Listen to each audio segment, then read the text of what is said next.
하나님의 말씀은 신약성경 요한복음에서 오늘은 말씀을 보겠습니다.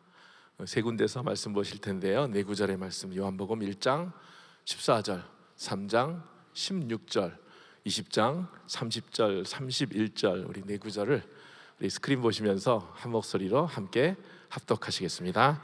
말씀이 육신이 되어 우리 가운데 거하심에 우리가 그의 영광을 보니 아버지의 독생자의 영광이요 은혜와 진리가 충만하더라.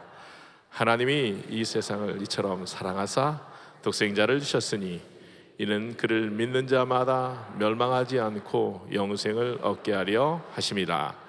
예수께서 제자들 앞에서 이 책에 기록되지 아니한 다른 표적도 많이 행하셨으나 오직 이것을 기록함은 너희로 예수께서 하나님의 아들 그리스도이심을 믿게 하려 하며 또 너희로 믿고 그 이름을 힘입어 생명을 얻게 하려 함이라. 아멘. 예수를 믿고 교회 생활을 어느 정도 하신 분들이라면 우리가 수차례 아니 수십 차례 들은 문장이 하나 있습니다. 말씀 한 곳이 있습니다. 그것이 바로 하나님이 세상을 이처럼 사랑하사입니다. 좀 많이 들었죠? 근데 한번 다시 들어보세요. 하나님이 세상을 이처럼 사랑하사. 여러분, 우리가 많이 들었다고 결단코 식상해지지 않는 말씀입니다. 아니, 들으면 들을수록 새롭고 감격이 되는 말씀이죠. 하나님이 세상을 이처럼 사랑하사. 저는 이번 한 주 요한복음 전체를 읽고 또 여기 전체의 개요 설교를 준비하면서 전체를 보면서 이 요한복음서에 어떻게 보면 가장 중심 메시지가 되는 이 하나님이 세상을 이처럼 사랑하사, 이 말씀을 마음에 새기면서 이번 한 주 동안 있었던 일들을 쭉 또한 마음에 새기게 되었습니다. 이번 한 주 동안 참 우리나라, 우리 사회 시끄러웠어요. 흥분이 막 터지고, 그렇죠? 이 감정이 터지고 막 흥분이 고도로 치솟는 그런 한 주였습니다. 광화문이냐 뭐 서초동이냐 이 집회를 열면서 이제는 뭐 정치가들이 이러한 이 숫자 개념으로 서로 이제 싸우는 그러한 이 모습들이, 이러한 그 분위기가 한 주 동안 언론을 완전히 압도하는 그런 한 주였습니다. 시끄러웠어요. 이렇게까지 사회적인 나라의 어떠한 그 감정이 대립이 되고 상충이 되고 이렇게까지 분열되는 이러한 그 안타까움을 보면서, 그런데도 불구하고 야당이든 여당이든 어떤 위정자이든 자신의 몸을 던져 이렇게 비정상으로 가고 있는 사회를 위해 좀 이렇게 통합을 이루기 위해 자신을 희생하려는, 자신의 어떠한 아젠다와 자리를 희생하려는 그러한 리더십을 전혀 볼 수가 없어가지고 얼마나 안타까웠는지 모릅니다. 안타깝고 속상하고 막막한 한 주였어요, 솔직히 말씀드리면. 이런 식으로 계속하면 우리나라에, 우리 사회에 무슨 소망이 있을까? 이런 식으로 보복의 사이클은 언제 끝나는 것인가? 참 이러한 한 주 동안의 우리나라 사회의 분위기를 좀 가슴에 느끼면서 요한복음서의 이 말씀을 마음속에 묵상하는데 너무 새롭더라고요. 그러한 세상, 제가 보기에는 막막하고 소망이 없고 이런 식으로 가다가 너무나 속상한데 하나님은 여전히 세상을 이처럼 사랑하사. 이 말씀이 얼마나 감격이 되던지요. 이번 한 주 동안 또한 무슨 뉴스가 있었습니까? 얼마 전부터 30년 전에 우리나라를 너무나 떠들썩하게 하였던 화성 연쇄 살인 사건, 이 범죄인이 이제 화성이라 그랬나요? 맞죠? 거기에는 여러분, 그 범죄인 이춘재 이 범인이 이제는 드러났죠. 이제 얼마 전에 드러나게 되었고, 그리고 이제 지난 한 주 동안에는 이 프로파일러들로 통하여서 이춘재 이 범죄인이 저지른 이 성범죄, 그 살인 범죄가 우리가 알았던 것보다 훨씬 더 많았다는 이 사실이 증명이 되면서 우리는 충격을 받지 않을 수가 없었습니다. 그리고 또한 이 프로파일러들로 이제 알게 된 또 한 가지 사건이 있었죠. 이 이춘재가 초등학생 시절 때, 어렸을 때에 성폭행을 당했다는 것입니다. 너무나 예민한 어린 그 시절에 이 성적인 강압 그 체험을 하면서 그의 안에는 이 왜곡된 성적 지향이 형성됐을 것이라는 전문가들의 리포트도 이번에 접하게 되었습니다.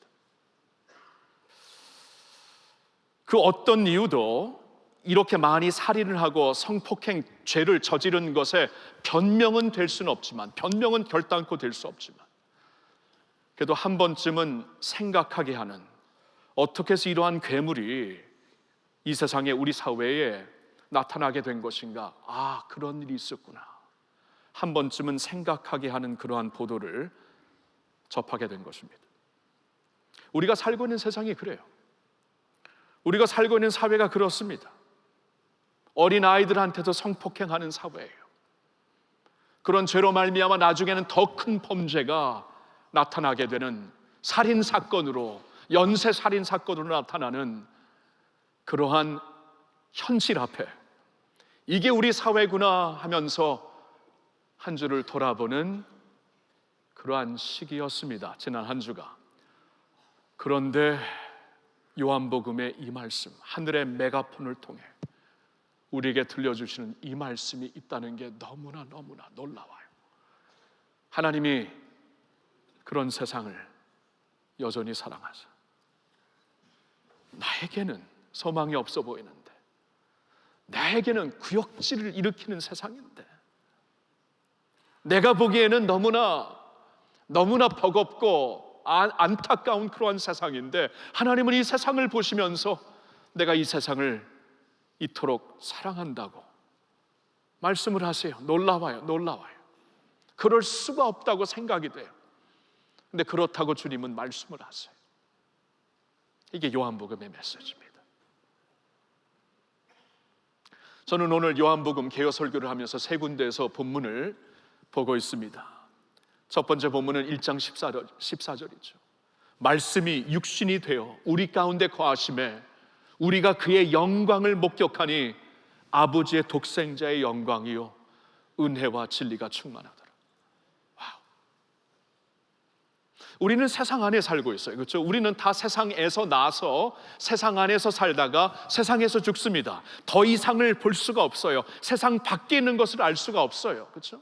세상 안에서 태어나서 세상 안에서 살다가 세상 안에서 죽기 때문에 우리가 말하는 윤리는 세상에 물들은 윤리예요. 그렇죠? 우리가 말하는 의는 세상에 물들은 의예요. 우리가 말하는 도덕은 세상에 물들은 도덕입니다. 그래서 아무리 우리가 나름대로 윤리와 선행과 도덕을 갖고 살지라도 세상에서 나서 세상에서 죽는 우리의 운명, 그래서 너희는 다 죄 가운데 죽게 되리라. 요한복음 8장 24절에 그 말씀이 있습니다. 그게 현실이에요. 현실인데 세상에서 낳지 않고 위에서 오신 그분 주님께서 하나님의 독생자가 하나님의 영광을 갖고 우리에게 오셨기 때문에 우리가 그의 영광을 목격하니, 야, 하나님의 영광이구나, 이게 하나님의 영광이구나. 지금까지는 우리가 세상 안에서 영광을 찾으려고 했고, 세상 안에서 살 길을 찾으려고 했고, 세상 안에서 선행의 길을 찾으려고 했는데 그게 그거잖아요. 세상 아니잖아요. 여전히 위에서 나신 그분이 우리에게 육신을 입고 오셨다. 이게 엄청난 메시지죠. 그래서 우리는 이제 그를 통해 하나님의 영광을 목격하게 된다. 하나님의 은혜와 진리가 무엇인가를 깨닫게 된다. 보게 된다. 예수님을 통해 그걸 알게 되었다는 것입니다. 3장 16절이 두 번째 본문의 말씀입니다. 이 3장 16절의 말씀에서는 하나님이 이 독생자 예수 그리스도를 우리에게 왜 보내셨는가, 왜 보내셨는가, 그 목적을 우리에게 명확하게 말씀해 주시고 있습니다. 하나님이 세상을 이처럼 사랑하사 독생자를 주셨으니 이는 그를 믿는 자마다, 들으셨나요? 그를 믿는 자마다, 와우, 그를 믿는 자마다 멸망하지 않고 영생을 얻게 하려 하십니다. 이게 하나님의 소원이라는 거예요. 우리는 같은 인간으로서 인류를 봐도 소망이 있나? 인간으로서 사회를 봐도 이거 소망이 있나, 희망이 있나? 우리 자녀들에게 무슨 사회를 물려줄 것인가? 우리가 보기에는 이렇게 죄악 속에 파묻혀 있는 이러한 사회, 그렇죠? 이것이 우리 주위에서도 빈번히 일어날 수 있는 이러한 현실 앞에서 가슴이 아프고 구역질이 나는데, 하나님은 우리를 향해 여전히 무슨 소망을 갖고 계시는가? 멸망하지 않고, 우리가 멸망하지 않고 영생을 얻기를 원하신다는 것이에요. 그래서 독생자를 주셨다는 것이에요. 하나님의 소망이 이렇다는 것이에요. 우리를 향한 소원이 이렇다는 것이에요. 놀라워요. 전에는 몰랐어요. 하나님이 계신다면 어떠한 분인가? 하나님이 진정, 창조주가 진정 존재한다면 그는 어떤 분인가? 몰랐는데 아버지의 영광을 그대로 가지고 오신 독생자를 통해 우리가 알게 됩니다. 하나님은 사랑이시다. 그래서 우리가 멸망하지 않고 영생을 얻기를 원하신다. 이런 하나님이 계시다라는 것입니다. 세 번째로 삼은 본문의 말씀은 요한복음의 저자가 되는 사도 요한 사도가 이 펜을 들어서, 붓을 들어서 왜 복음서를 쓰게 되었는가, 자신의 목적을 20장 31절에 다음과 같이 말해주고 있습니다. 같이 한번 읽어보겠습니다. 오직 이것을 기록함은 너희로 예수께서 하나님의 아들 그리스도이심을 믿게 하려 함이요 또 너희로 믿고 그 이름을 힘입어 생명을 얻게 하려 함이니라. 자, 보세요. 내가 3년 반 동안 그분과 함께 동행하면서 그분의 영광을 목격하면서 그분이 가르치신 말씀들, 그분이 행하신 기적들, 그분이 나에게 가르쳐 주신 모든 교훈들, 그분을 통해 내가 목격했던 은혜와 진리를 이렇게 내가 기록한 이유는 보세요. 너희로, 우리로 예수께서 하나님의 아들 그리스도이심을 믿게 하려 함이라. 또 너희로 믿고 그 이름을 힘입어 생명을 얻게 하려 함이니라. 자, 믿어서 생명을 얻으라고. 그 믿음이 있잖아요. 키예요. 믿음이. 여러분, 키 열쇠가 있잖아요. 조그만 열쇠가 대문을 열죠. 그렇죠? 100명이 달아들어서 막 두들기고 밀어 보려고 해도 열리지 않는 대문이 열쇠 하나로 열립니다. 금방 열려요. 하나님께서 그 말씀을 하시는 거예요. 천국 문을 열 수 있는 열쇠가 여기 있다. 믿음이다. 믿음으로 여는 것이다. 믿음으로. 그러니까 내가 하나님께서 한 가지를 요구하세요. 예수 그리스도가 하나님의 아들이심을, 구세주이심을 내가 인정하고 믿고 그가 나를 위하여 대신 십자가에 나의 죄 대가를 치르기 위하여서, 나의 형벌을 치르기 위해서 대신 십자가에 달려 죽으시고 죽으신 지 사흘 만에 다시 살아나신 살아계신 나의 주, 나의 하나님으로 인정하고 믿고 영접하여 따르면, 이게 믿음이거든요. 그 믿음이 키가 되어서 하늘문을 연다는 것입니다. 우리의 힘으로 열 수가 없어요.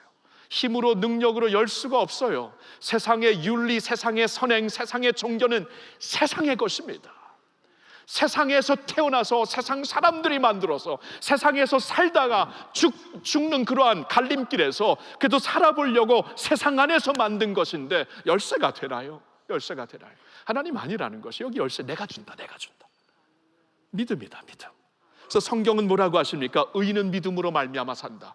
하나님께서 인정하시는 의인은 믿음으로 의인이 되는 것이다. 우리가 믿는 그 순간 하나님께서 자신의 독생자의 의를 우리에게 입혀주신다. 예수의 공로가 우리에게 입혀져서 세상에서 우리의 노력으로 하나님 앞에 의롭게 설 수 있는 자가 누가 있겠어요?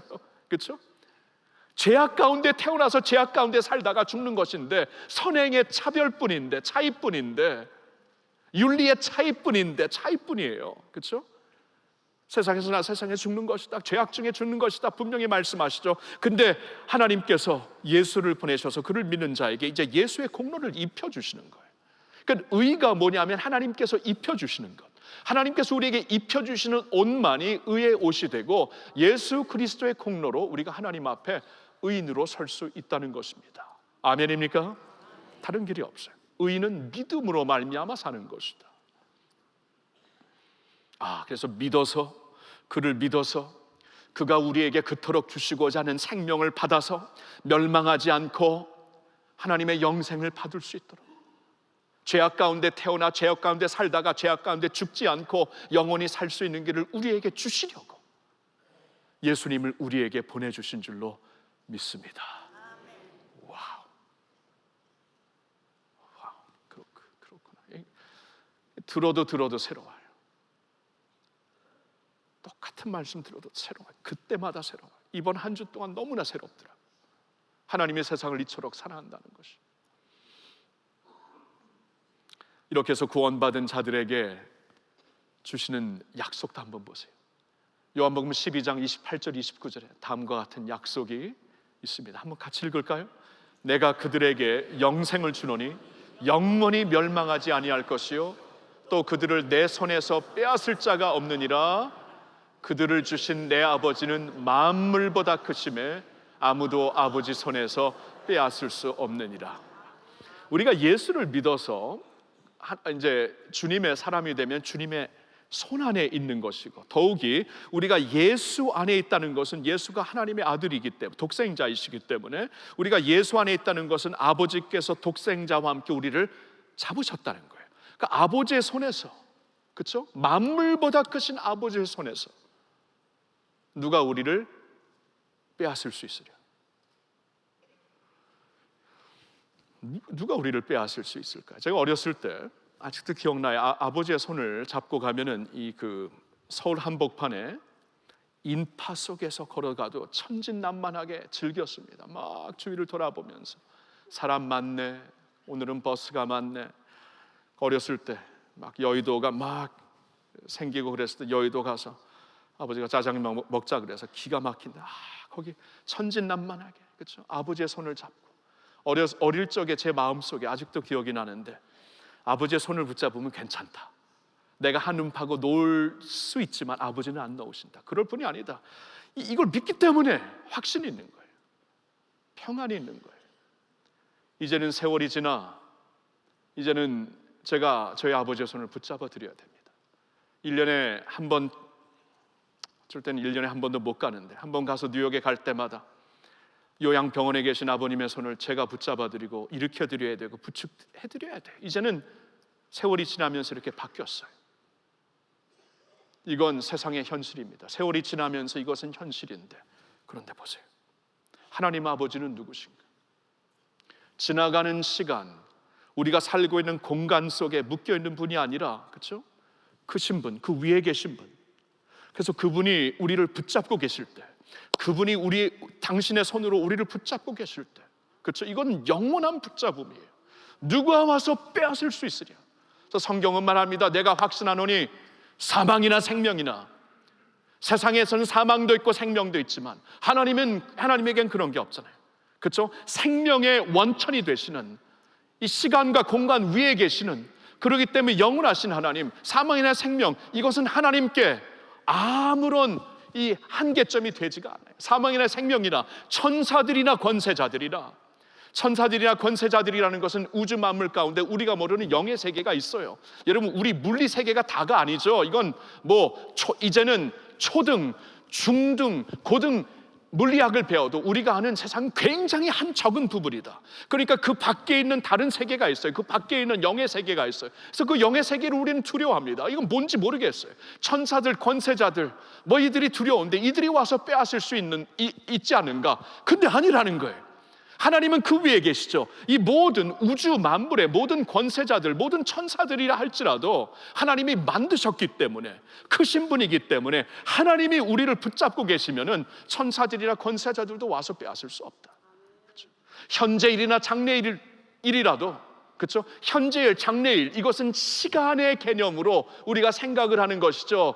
우리는 공간과 시간 안에 제한되어 살고 있기 때문에 현재가 있으면 장래가 있고, 현재가 있으면 장래를 모르고, 그렇죠? 오늘 있은 일이 장래는 어떻게 될지 모르는데, 그런데 하나님에게는 시간 밖에 계시는, 시간 위에 계시는 하나님이시기 때문에 이것이 전혀 문제가 안 된다는 것입니다.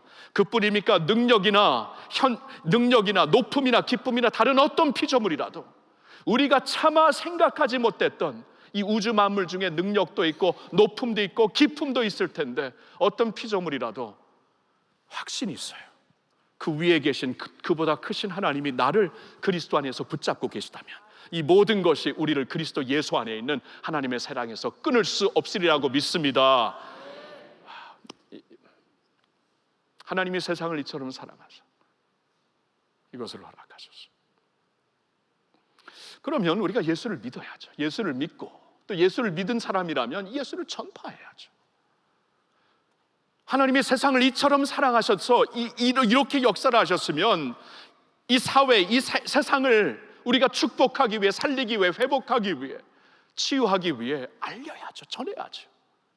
좋은 소식은 전하라고 있는 것이죠. 좋은 소식인데 좋은 소식은 들려줘야 들을 수 있는 게 아닙니까? 지난 한 주 이렇게 분열된 이 분노와 분열이 고도로 치솟는 이러한 우리나라 상황 가운데 참 중요한 두 개의 영적 집회가 있었습니다. 영적 집회.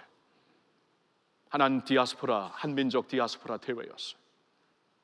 이번에 디아스포라 대회는 주제가 디아스포라 복음의 전달자였습니다. 복음의 전달자, 특별히 탈북민들, 우리나라에 지금 와서 살고 있는, 대한민국에 와서 살고 있는 3만 3천 명의 탈북민들을 하나님께서 복음의 전달자로 준비하고 세우셨다는 것을 우리가 전하면서 그들을 세워서 파송하는, 모든 디아스포라들과 함께 파송하는 그러한 시간을 가졌습니다. 얼마나 의미로운 시간이었는지. 왜 탈북민들을 특별히 보면서 우리가 그들이 하나님께서 복음의 전달자로 준비하신 분들이라고 말할 수 있는 것인가요? 많은 경우에 지금 우리나라에 와서 살고 있는 3만 3천 명의 탈북민들, 많은 경우에 예수를 믿고 있습니다. 그 어느 우리 한국인들보다, 우리 남한에 살고 있는 대한민국의 시민들보다 퍼센티지가 훨씬 높아요. 많이 높아요. 왜 그럴까요? 말할 수 없는 고난과 아픔 가운데서 하나님의 은혜를 체험했기 때문이죠. 이제는 다 알게 된 탈북민, 특별히 여성들의 그 아픔, 인신매매 받으면서 여자로서 경험해야 되지 못할 것들 다 경험하면서 그 아픔과 찢어짐과 망가짐 가운데, 세상의 망가짐 가운데 예수를 만나 이제는 예수 때문에 살아가고, 예수 때문에 행복하고, 예수 때문에 찬양하고, 예수 때문에 예배하는 그들이야말로 망가져서 소망이 없다는 세상에 진정 하나님의 복음을 전할 수 있는 사람들이 아니겠습니까? 그렇죠?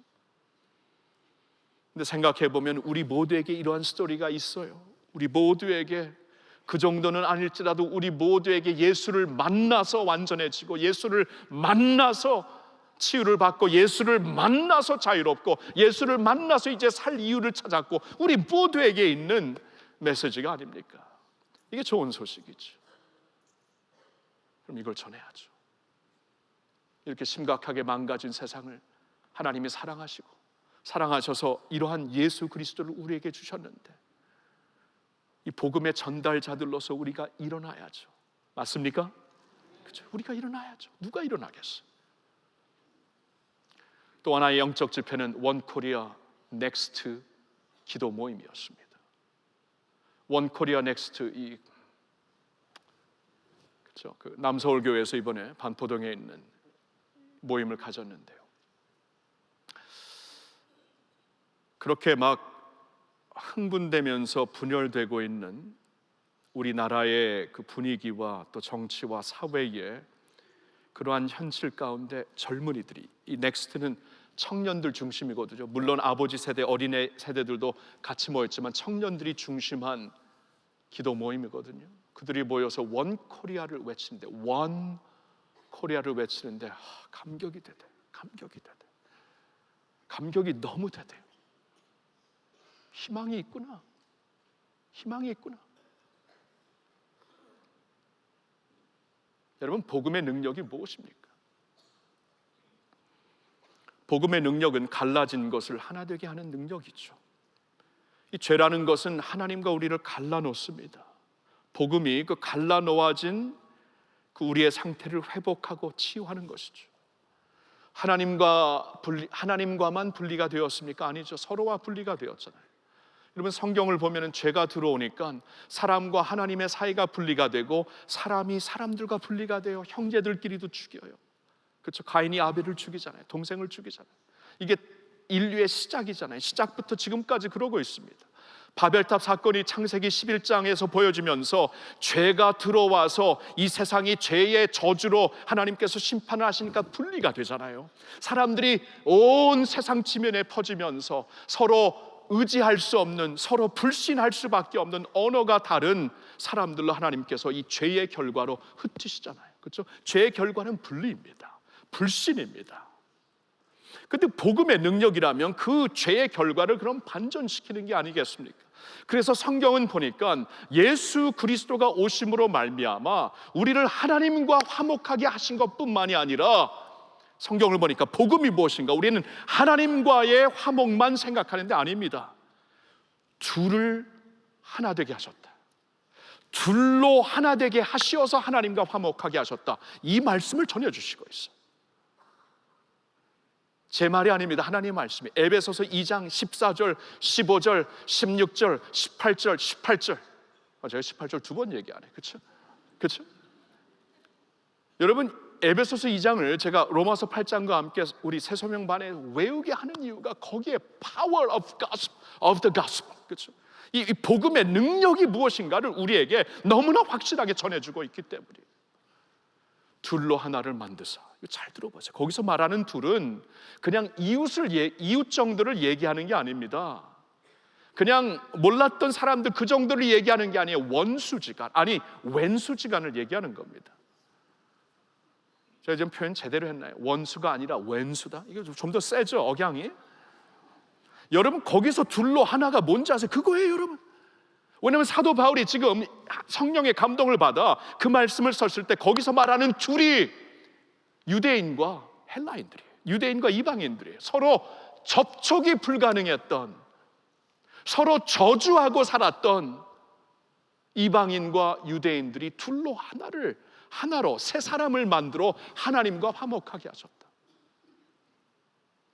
저와 여러분들을 한 명 한 명 하나님과 화목하게 하는 게 아니라 둘로 하나를 만드셔서 하나님과 화목하게 하셨다. 이게 복음이에요. 이 복음의 능력을 우리가 제대로 알아야 됩니다. 그 당시에 접촉이 불가능했던 주인과 노예, 여러분 같은 클래스도 아니에요.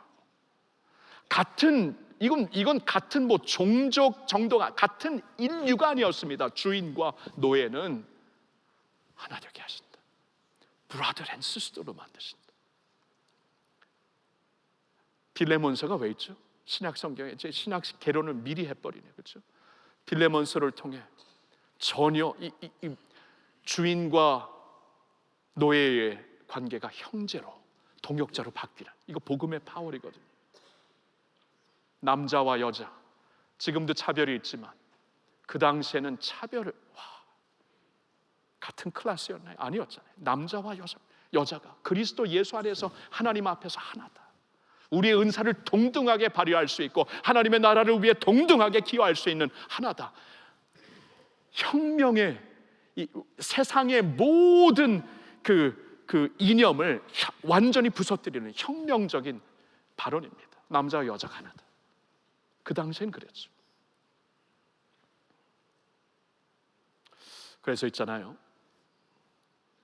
이렇게 우리가 생각과 이념과 감정으로 심각하게 나뉘어져 있을 때 여러분 그거는 동의하시죠? 우리가 참 이렇게 막 속상해요. 막 이렇게 우리의 어떠한 그 이념이 있기 때문에, 이데올로기가 있기 때문에 너무나 속상해요. 속상할 거예요. 다들 속상할 거예요. 근데 성경 말씀을 보니까 우리의 모든 생각과 이념을 그리스도에게 내려놓고 그리스도께 복종시키라. 고린도후서 10장 5절의 말씀입니다. 그리스도께 복종시키라. 왜냐하면 그 당시에도 이념 때문에 갈라지고 하나 되지 못하고 하나님의 나라가 형성이 안 됐기 때문에 그리스도께 복종하여라 그랬거든요. 우리의 생각을, 우리의 이념을 그리스도께 복종시켜라. 그러니까 복음이 위에 있다는 겁니다. 그래서 이렇게 아프고 갈라진 사회를 보고 우리는 어떡하나, 이렇게 비정상으로 가서 되는 것인가 우리는 염려하고 있을 때, 하나님은 세상을 이처럼 사랑하사 독생자를 보내주셨고 예수 그리스도로 말미암아 막힌 담을, 우리 사이에 막힌 담을 그의 몸으로 헐어주셨고, 예수께서 십자가에 달려 죽으셨을 때 성전의 휘장이 찢어져 내리지 않습니까? 성전의 휘장이 찢어져 내렸다는 것은 하나님과 우리 사이를 막고 있는 담이 찢어진 것뿐만이 아니라 우리 인류를, 사람들 사이에 막고 있는 담을 헐어내리셨다. 그렇죠? 이 담벼락을 완전히 헐어내리셨다. 자신의 몸으로.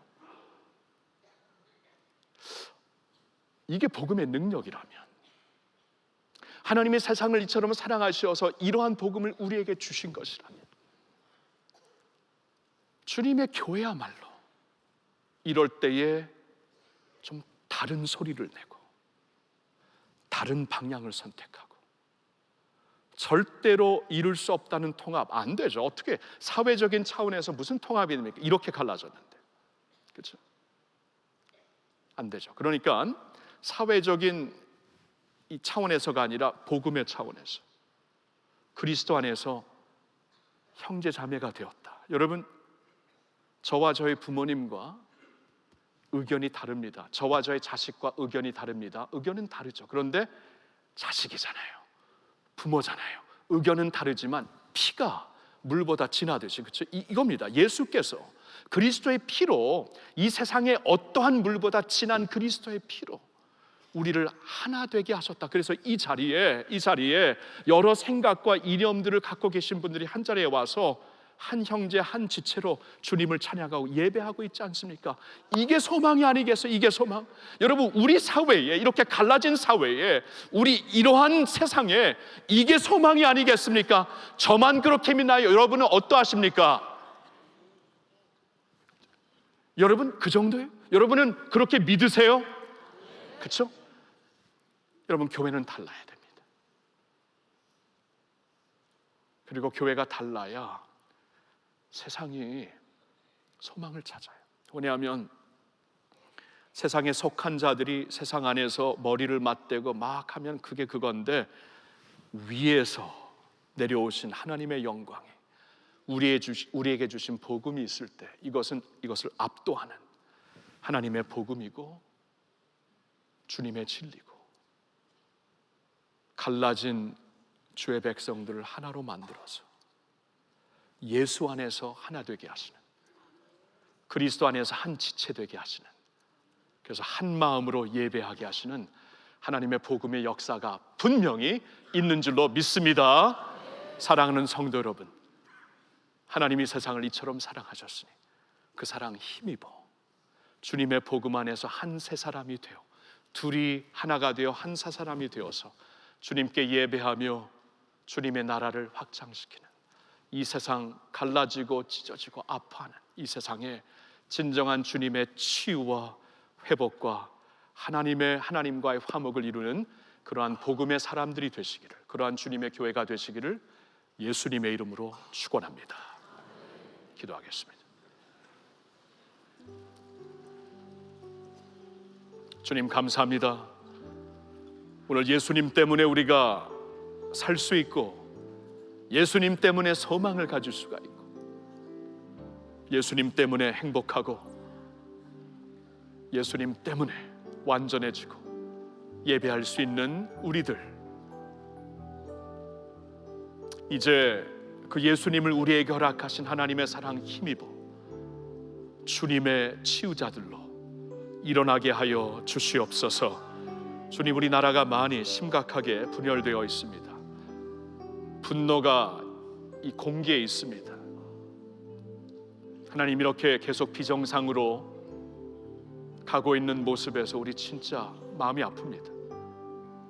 그러나 이러한 세상을 여전히 사랑하신다는 하나님, 사랑하시어서 예수님을 주셨다는 하나님의 이 복음 분명히 붙잡고 예수의 사람들로 일어나 주님의 복음을 세상에 전파하며 세상을 치유하고 새롭게 할 수 있는 주님의 교회가 되게 하여 주시옵소서. 하나님, 우리 모두 다 오늘도 세상을 이처럼 사랑하신 하나님 그 복음 안에서 감격하게 하옵시고 새 힘을 얻게 하시어서 주님, 세상의 흑암을 물리치는 주님의 빛으로 세상의 죽음을 이기게 하는 주님의 생명으로 일어나 예수 이름으로 새날을 맞이하게 하는, 새날을 일으키는 그러한 하나님의 백성들 되게 하여 주시옵소서. 그러한 교회, 그러한 우리나라, 그러한 한국교회 될 수 있기를 간절히 바라올 때 우리 주 예수님의 이름으로 기도하옵나이다. 아멘.